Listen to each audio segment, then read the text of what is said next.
Okay, so in this video, we're briefly going to talk about different temperature scales before we start talking about specific heat capacity, which is going to be a significant part of the calculations that we're going to see in this unit.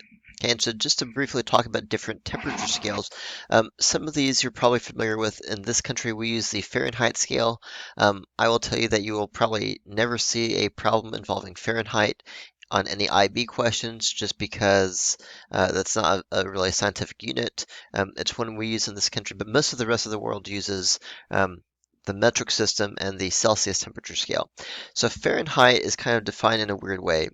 Basically, in the Fahrenheit temperature scale, 32 degrees Fahrenheit is the freezing point of water, and 212 degrees Fahrenheit is the boiling point of water. And as I'm sure you know, is commonly used in the United States. Now, in science, we typically use either Celsius or Kelvin for temperature. Okay, now in the Celsius temperature scale, the way it's defined makes a lot more sense to me. In fact, it might be nice if we switched over in this country. But in the Celsius temperature scale, it's defined so that 0 degrees Celsius is the freezing point of water, and 100 degrees Celsius is the boiling point of water. And to my mind, 0 and 100 make more sense than, 32 degrees and 212 degrees, but that's just me. Now, if you are ever in a situation where, let's say, you go overseas, you go to Europe or something, and they use Celsius over there, and you need to be able to convert from Celsius to Fahrenheit, there is an equation that allows you to do that calculation. And the equation looks something like this. And so if you want to know the temperature in Fahrenheit, and you know the temperature in Celsius, what you do is you take 9/5 times the temperature in Celsius, and then you add 32 degrees to it. Okay, so again, Tc here is the temperature in Celsius, and Tf would be the temperature in Fahrenheit. And so this equation allows you to convert either from Celsius to Fahrenheit, or if you wanted to go the other way, you would just rearrange this equation to solve for Tc. Okay, and we'll do some examples with that here in just a minute. More commonly, what you see in science is Kelvin. Kelvin, technically speaking, is the SI unit for temperature. And so that's one of the 7 base units, the 7 fundamental units that we talked about at the beginning of the school year. Um, and so the Kelvin is defined in a way that's not going to make any sense to you right this second, but it is defined to be 1 over 273.16. Of the thermodynamic temperature of the triple point of water. And so there's probably a lot of questions going through your mind, and we're not going to spend a lot of time talking about why the Kelvin is defined that way. It's not important. But the Kelvin scale is also defined in a slightly different way, whereby absolute zero, that is the temperature at which all atomic motion ceases in an object, is defined to be 0 Kelvin. And so we saw that in the simulation on day 1, where, if theoretically you were able to get to 0 Kelvin, even in a solid, even if it's really cold, the atoms are kind of vibrating, they're kind of shaking a little bit. And 0 Kelvin is the temperature at which that vibration would stop completely. And so by definition, you can also say the Kelvin temperature scale, 0 Kelvin is the lowest temperature that is physically possible by definition. Now, to go between the Celsius and temperature, or the Celsius and Kelvin scale is a lot easier than going between Celsius and Fahrenheit. All you have to do to find the temperature in Kelvin is you take the temperature in Celsius, Tc, and you add 273.15 to it. And that's it. So for example, in Celsius, water freezes at 0 degrees Celsius. Okay, and so 0 degrees Celsius, if you convert that to Kelvin, would be 0 plus 273.15. And so you could also say that 273, I'll say 273, I'll leave off the 0.15, just for the time being. You can also say 273 Kelvin is also the freezing point of water in Kelvin. Okay, and so typically you see either Celsius or Kelvin when you're doing problems, but I did want to talk about all three. We're just going to do some brief conversion examples here in a second, and then talk about triple point, and then we will move on to specific heat capacity. Okay, so make sure you get these equations down. Okay, so let's take a quick look at example 1. So example 1 here says convert 45 degrees Fahrenheit into Celsius and Kelvin. So we know 45 degrees. We would probably in Texas describe that as, fairly cold for us. And so let's say I want to go from Fahrenheit to Celsius. Now, I know that TF equals 9/5 times TC plus 32. And so if I want to go from Fahrenheit to Celsius, I would replace TF with 45 degrees.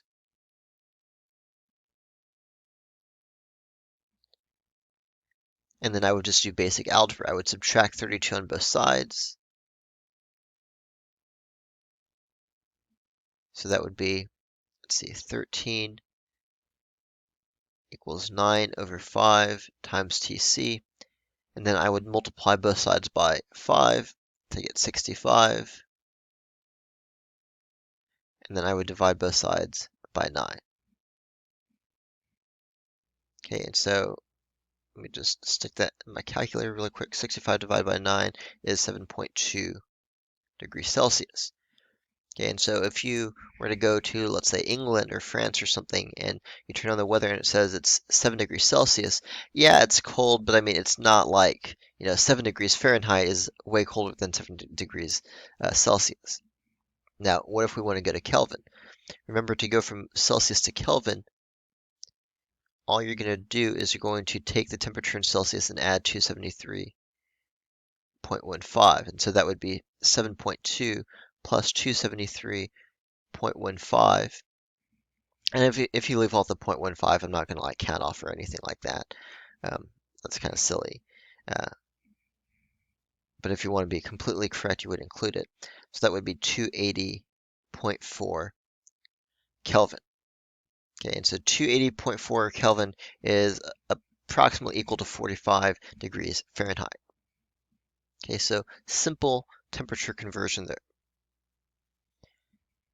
Now, example 2, I want you to try to do example 2 on your own. I want you to try to convert 300 Kelvin into Celsius, and then from Celsius into Fahrenheit. So go ahead and try to do that now. Okay, so we know TK equals TC plus 273.15. And so if I plug in 300 Kelvin and subtract on both sides, I can get TC equals 26.85 degrees Celsius. And then I can plug in that temperature in Celsius into my equation up here. And so this is all just very basic math. You should be able to do unit conversion or temperature conversions with no problem. So that would be 9/5 times 26.85 plus 32. So I'm going to do 26.85 times 9, divide by 5, and then add that number to 32. And that would give me 80.3 degrees Fahrenheit. Okay, so 300 Kelvin, when you see that in a problem, that's about 80 degrees Fahrenheit. Just to give you an idea, because sometimes when you're reading a problem, you might say, oh, 300 Kelvin, that seems really hot. Well, I mean, it's not that hot, though, relatively speaking. Okay, so pause there if you need to look at that some more.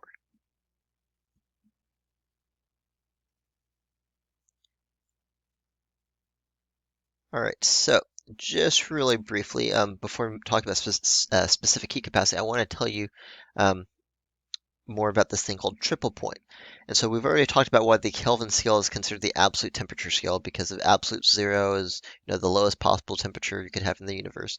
But notice in the definition for Kelvin, it talks about the concept of triple point. And we're not going to get into a ton of detail about this, but it is something I want you to see.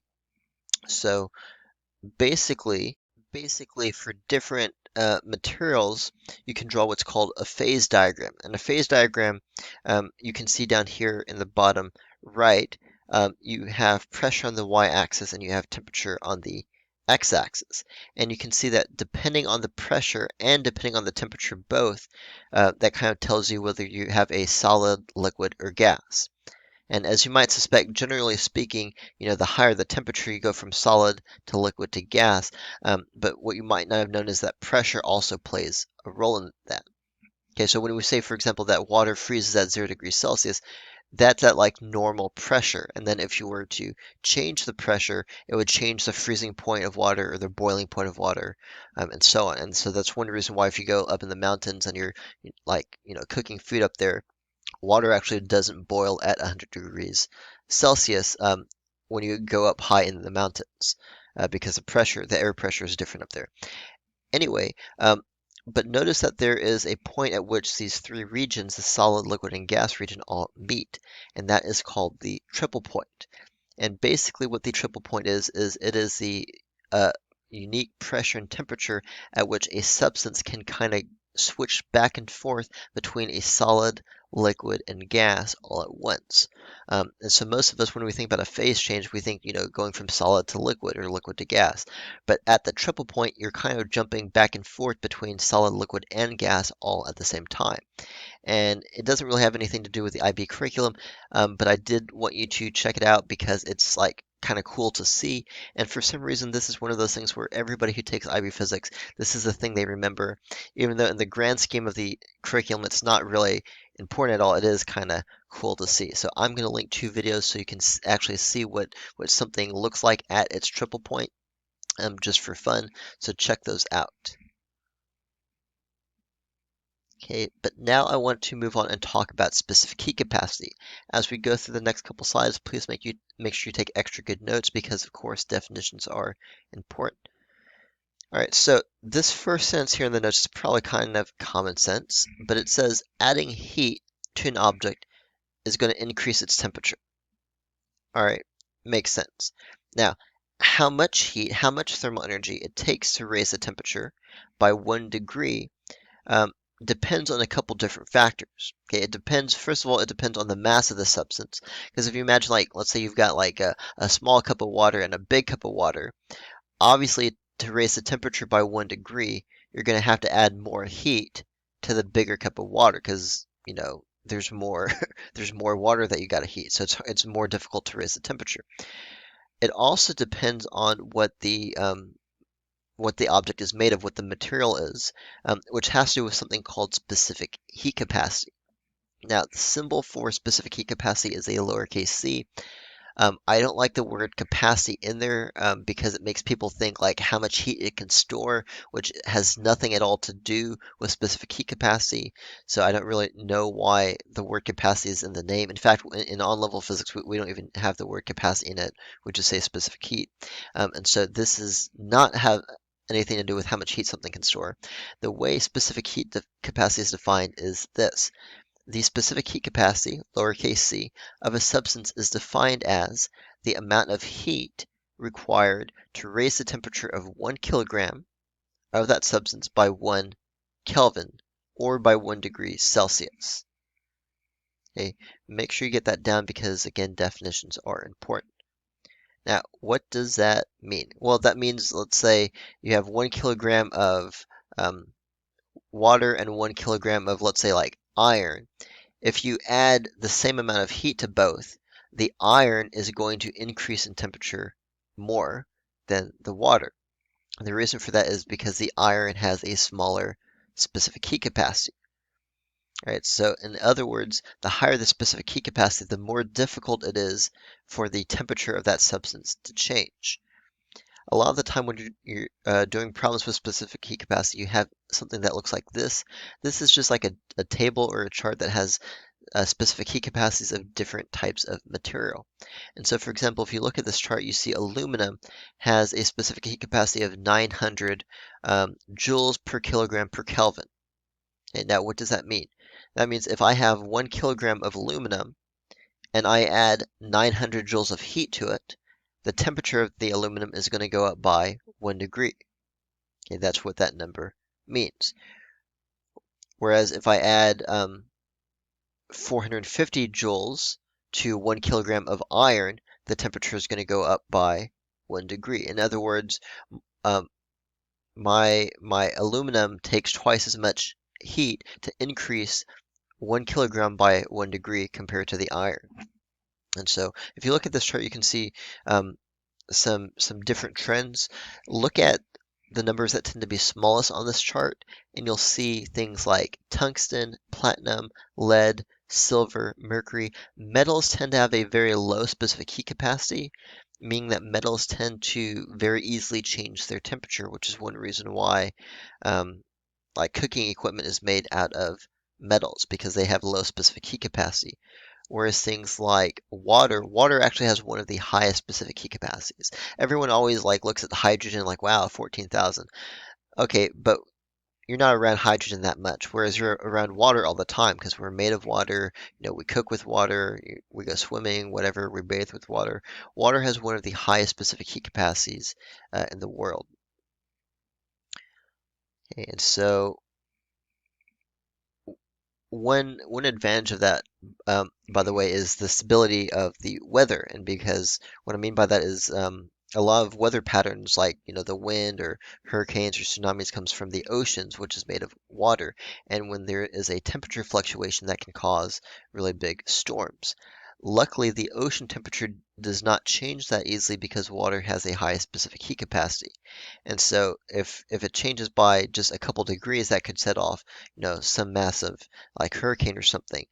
If water had a really low specific heat capacity, it could fluctuate by like, 10, 20, 30 degrees, you know, every day going from night to day or day to night, and then we'd have like massive storms all over the planet, and there'd be no life because the planet would just be like ravaged by massive storms, and it'd be crazy and chaotic. So it's really fortunate actually that water has a high specific heat capacity um, compared to a lot of materials. Another advantage of that is that living organisms like humans that are mostly made of water, it's easy for them to maintain a constant body temperature because, again, water having a high specific heat capacity does not easily change its temperature.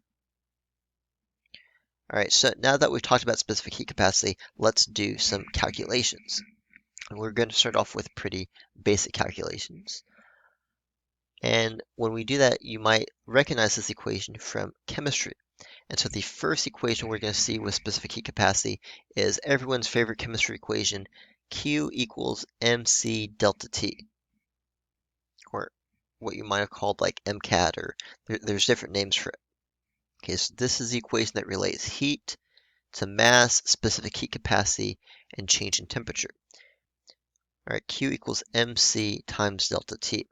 So basically what this equation is saying in words is you've got heat on the left side. Q is the symbol for heat, right? That's measured in joules because that's the transfer of thermal energy.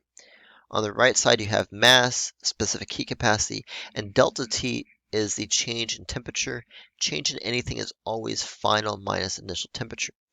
So when we write, sorry, final minus initial value, so delta T would be like the final temperature minus the initial temperature.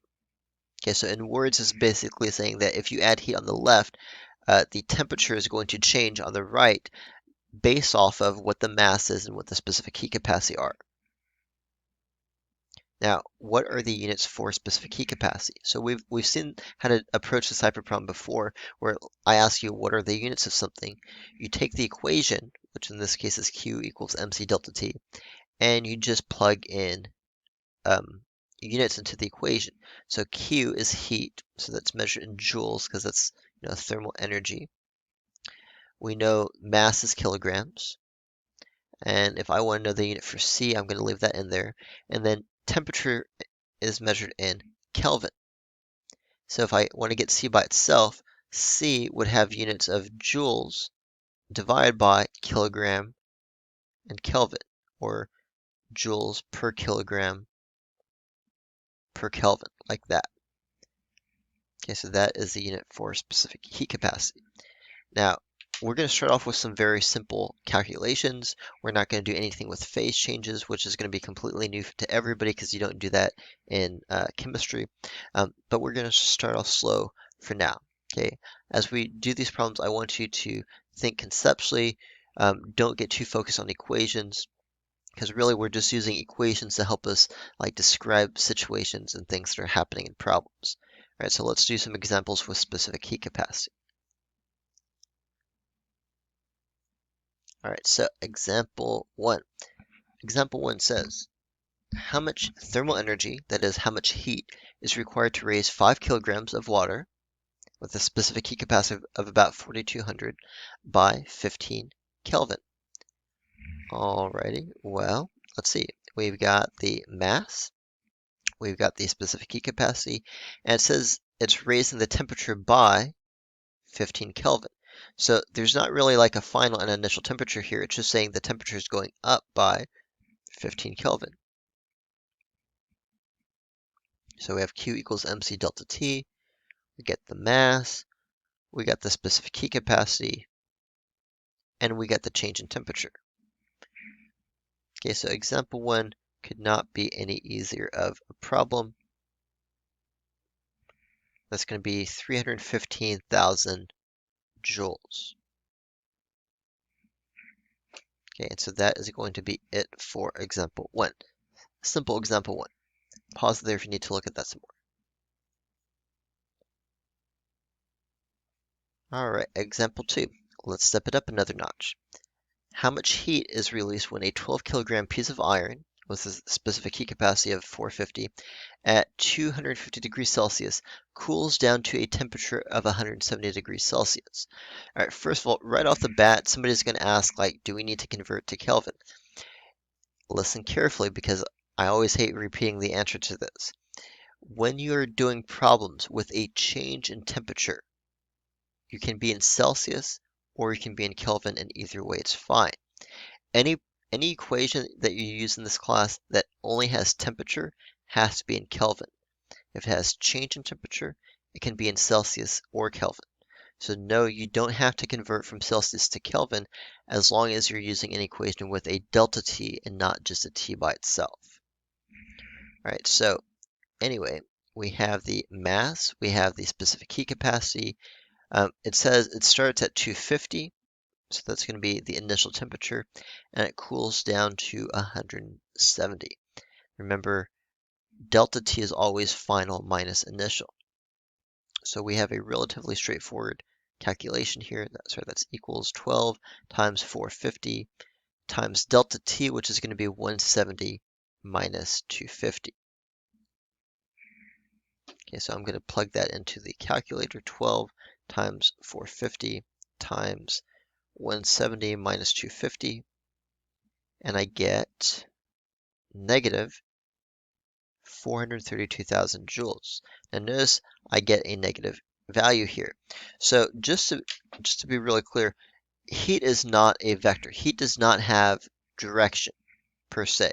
But you can still have a negative value for Q. And so what does it mean to have a negative value for Q? That simply means that your object is losing heat. In other words, heat is flowing out of that object. That's what it means to have a negative value for Q. So this is saying that this piece of iron, as it cools down, loses 432,000 joules of energy. Okay, so that's what is meant by a negative value for Q. All right, so that is it for example 2.